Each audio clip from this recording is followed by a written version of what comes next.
พายุคูนดูครับผมถล่มจังหวัดมหาสารคามครับ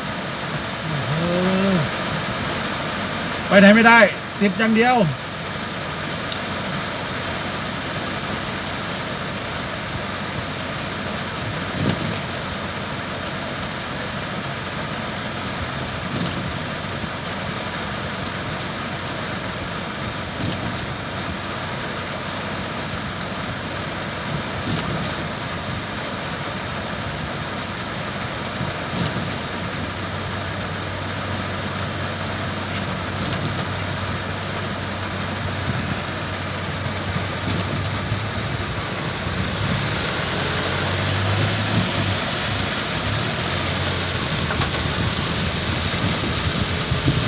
อย่างหนักครับวันนี้